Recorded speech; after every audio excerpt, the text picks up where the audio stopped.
Olá, bom dia. Meu nome é Gabriel. Eu tô aqui para falar sobre a biografia do guitarrista, músico George Benson.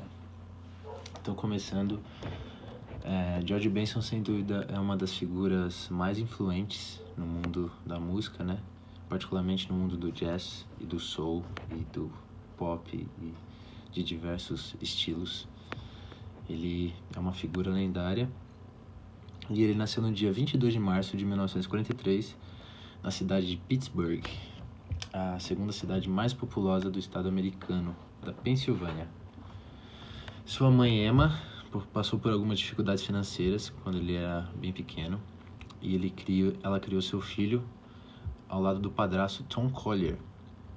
E é legal falar sobre esse padrasto porque ele teve uma participação bem importante assim no começo musical, né, do George Benson, porque ele também era guitarrista. Então, sem dúvida, você ter uma figura dessa em casa influencia muito, né? E o Tom, que é o padrasto do George, ele acabou presenteando o pequeno ali com um ukulele, né, esse instrumento menor. Então, como ele tinha mãos pequenas, foi ótimo para ele começar essa jornada na música. E além disso, o padrasto também mostrou algumas gravações, né? Que isso também fez total diferença. Que dentro dessas gravações tinha um guitarrista de jazz chamado Charlie Christian. E é uma grande influência pro George, a gente consegue ver isso depois nos primeiros discos dele. E então esse padrasto teve uma participação muito importante na vida. Sua primeira guitarra, ela foi construída a partir das ruínas de uma arca de carvalho e foi um presente do avô. E na biografia vocês vão poder ver algumas fotos aí que demonstram esse começo aí da vida musical dele. E aí, com poucas condições, né, como a mãe dele não tinha muitas condições ali na periferia ali de Pittsburgh, o Benson começa a se apresentar desde muito cedo. Ele realmente é um músico prodígio. E por volta dos 7 anos de idade ele já começa a tocar na rua ali, tirando uns trocados. E um fato muito interessante é que nessa época, quando ele era bem novinho, por volta dos 6, 7 anos de idade, ele se inscreveu no festival de músicos amadores. E ali nos olhares da plateia, ali ele acabou levando o prêmio de $7 para casa.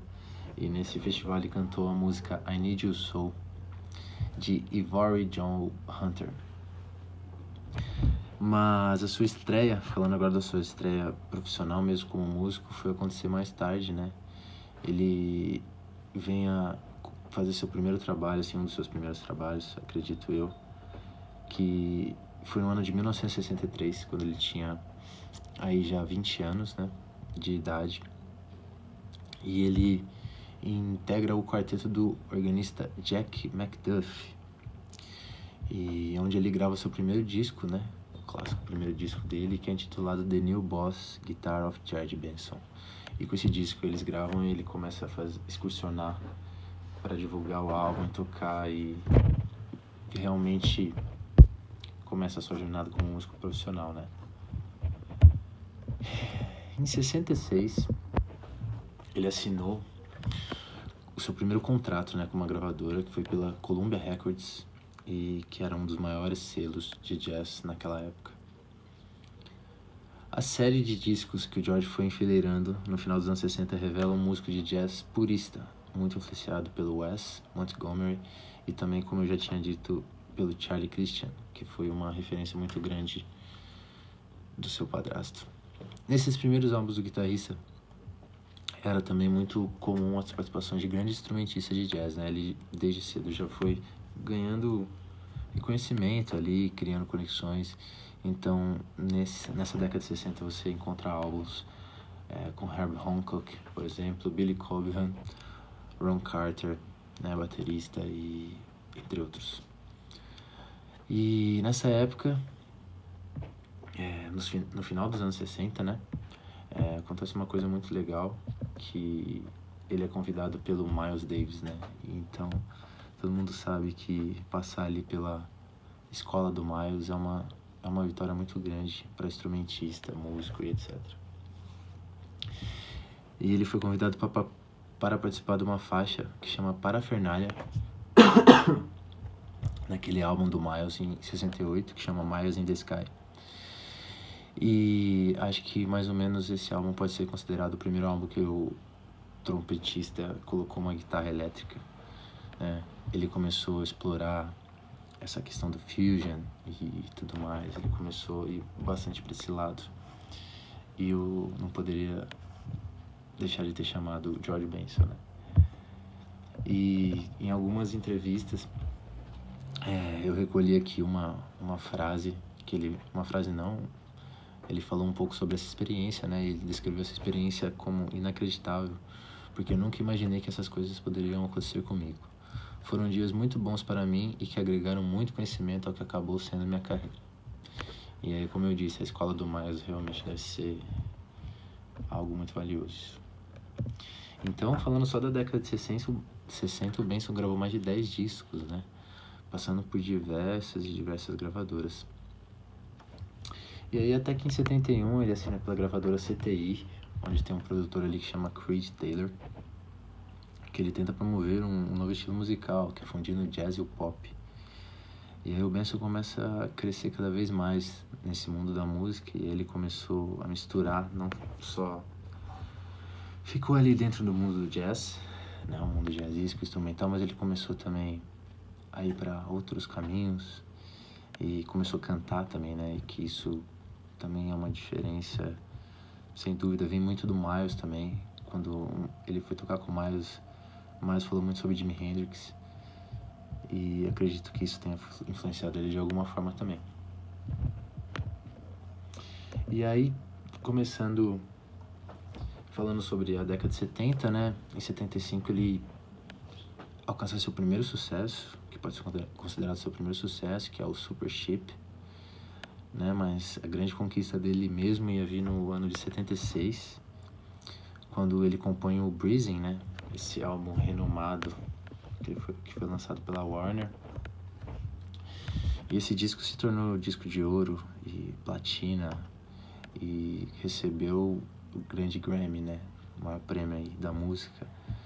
E ele recebeu como álbum do ano no Grammy. E só nesse Grammy o Benson recebeu 3 indicações. Então foi um ano muito importante para ele. Esse álbum é um álbum muito emblemático, não tem como deixar de ouvir, porque realmente é incrível. Ele tá cantando muito, né? E também tem toda a onda dele guitarrista ali, e é incrível. E esse disco ganhou quase todos os prêmios do ano, né? Como eu disse, só no Grammy esse disco ganhou 3 categorias. E em uma entrevista também, que eu acabei assistindo aqui, o Benson acaba falando que quando entrou no estúdio para gravar as faixas para esse álbum, ele não imaginava que esse trabalho ia alcançar tanta repercussão, né? Ele também ele comenta sobre o produtor, que é o Tommy Lipuma, e esse cara também foi bem importante para essa mudança, né? Essa versatilidade, porque ele também disse que esse produtor sempre foi uma pessoa que facilitou as coisas dentro do estúdio e estava sempre aberto a novas ideias, aliás, a cantar e tudo mais.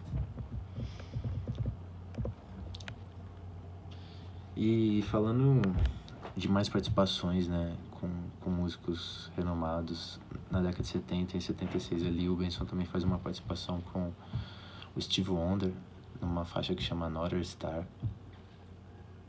Essa canção também contém outros artistas, foi meio que um compilado de músicos, né, que Steve escolheu ali rigorosamente, mas foi legal que o George teve a oportunidade de performar também nessa faixa aí. Essa faixa continha a flautista muito renomada também, que é a Bobby Humphrey. E tanto é que nesse ano, né, 76, ela foi considerada a melhor instrumentista feminina pela Billboard.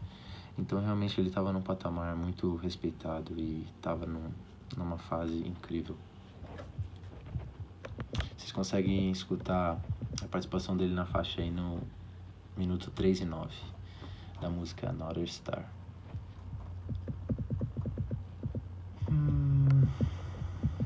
E aí, continuando, em 77, após o lançamento de Breeze, ele grava o álbum Flight, que mantém a mesma receita, né? Ou seja, canções de pop, com espaço suficiente para ele soltar a voz, mas também, ao mesmo tempo, nunca tirando a guitarra de jogo. No mesmo ano, em 77, ele grava grandes sucessos, como The Greatest Love of All, um grande sucesso internacional, né? Tema de filme e o caramba. E outra coisa que acontece também é que foi tema do filme The Greatest, que é uma cinebiografia do grande lutador, o Muhammad Ali, né? E é o George que é o intérprete original dessa canção. Ele já estava expandindo para, enfim, filmes, novelas e etc. E aí é legal falar um fato, porque teve sempre alguns críticos, né, puristas, assim, que acabaram criticando um pouco essa versatilidade do George de ir para outros caminhos e tudo mais. Mas ele pouco se importava com o papo da plateia, tá muito mais interessado em ver ele cantar seus grandes hits do que prestar atenção só no seu trabalho como guitarrista, né?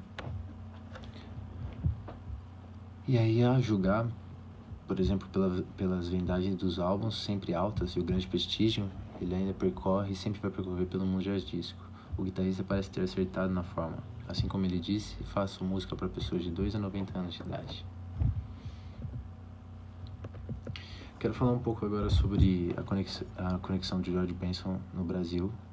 Ele tem alguns amigos aqui, né? Mas um amigo que é muito interessante falar é o Ivan Lins, que eles tocaram juntos no Rock in Rio em 85 e repetiram a dose em 2013, né? Bastante tempo depois, eles tocaram no palco Sunset e é um show incrível também que vale muito a pena ver. E ele no show ele diz que o Ivan Lins é o maior compositor de todos os tempos e é muito legal. E ele também já apareceu em novela, que, por exemplo, na Guerra dos Sexos, né, que o single In Your Eyes também tocou, então ele também tem uma conexão com o Brasil aqui bem legal.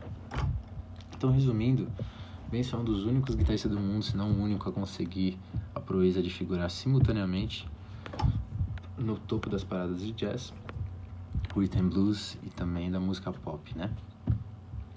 É realmente bem único. Mas é bom dizer também que essa versatilidade acabou originando alguns contratempos em sua carreira. Como eu disse anteriormente, analistas musicais mais ortodoxos, assim, que insistiam em falar que ele era um oportunista, né? Que queria somente, enfim, ganhar dinheiro, etc. Que também não é ruim, né? Entre os discos de ouro e prestígio da crítica, o guitarrista procura colocar-se numa posição intermediária, para não decepcionar os antigos fãs, mas também nem os admiradores das músicas atuais, né? Atualmente, Benson está se apresentando em um show em homenagem ao Nat King Cole, um de seus grandes ídolos, sem dúvida, e ele é casado e vive com sua esposa Johnny Lee desde 65, é muito bonito isso, e ele tem 7 filhos. Aí na biografia vocês vão conseguir ver toda essa discografia e todas as fontes que eu recolhi essas informações. E é isso, espero que tenha passado bastante informação aí sobre a história de George Benson.